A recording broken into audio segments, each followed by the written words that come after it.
Olá, olá! Sejam muito bem-vindos a esse quadro com o professor Wilson Duarte, a este Saiba Mais História. Desde o início desse ano letivo, nós temos discutido algumas situações, algumas informações sobre o que é história, como a história interpreta os fatos, o que são fontes históricas, qual é o papel da história.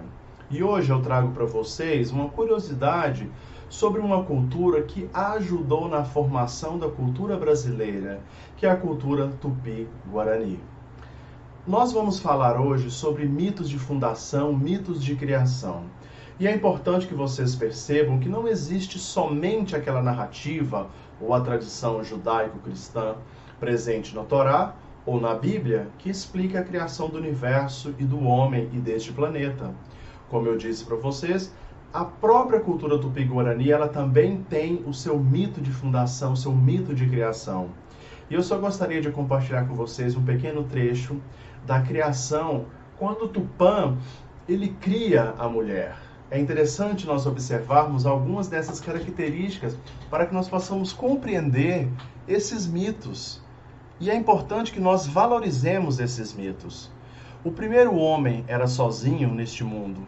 Não havia mulher que lhe fizesse companhia, com quem pudesse conversar, ter filhos e compartilhar as alegrias e as tristezas da vida. Vendo que o homem sofria com isso, Tupã resolveu intervir. Um dia, arrancou a costela de um cachorro, embrulhou-a cuidadosamente numa folha de bananeira e em seguida cobriu de barro. Feito isso, passou a amassar o volume, um trabalho cuidadoso de modelar, de construir, que consumia um bocado de tempo e paciência. Então, quando menos esperava, de dentro daquele volume veio algo de ouvir. O que é? Os homens começaram a perguntar, aproximando-se. É um choro? É um choro, arriscaram por fim. Depois de um tempo. É, sim. Mas choro de quem? Tupã sorriu, divertindo com o espanto, e retirando as folhas de bananeira que revestiam o segredo, disse: Ora, vejam vocês mesmos. E cada um se aproximou para sentir o milagre, que era uma criança do sexo feminino, a primeira mulher da terra. Dirigindo-se a um rapaz que escolhera entre tantos outros, Tupã pediu que ele a levasse, que a banhasse e dela cuidasse.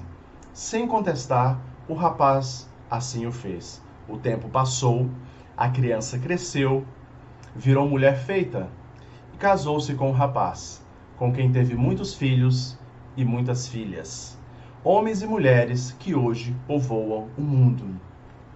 Na tradição Tupi-Guarani, existem outros mitos de criação também, com pequenas variações dessa história que eu contei para vocês. Mas é importante que nós percebamos que existem outras culturas com outras formas de explicar a presença humana neste planeta. E nós não podemos desfazer dessas culturas, desdenhar dessas culturas. Nós temos que conhecer essas culturas e saber preservar essas culturas. Como já dissemos e como dizem, e nós ainda estudaremos esse tema que é a democracia, nós vivemos numa democracia, nós vivemos num país laico, nós vivemos num país onde a liberdade existe e cada um tem a liberdade de acreditar naquilo que lhe for melhor, que melhor lhe parecer. Eu espero que vocês tenham gostado dessa curiosidade de hoje. Nos encontramos nas próximas semanas, na verdade, com mais um quadro deste Saiba Mais em História, comigo, professor Wilson Duarte. Até!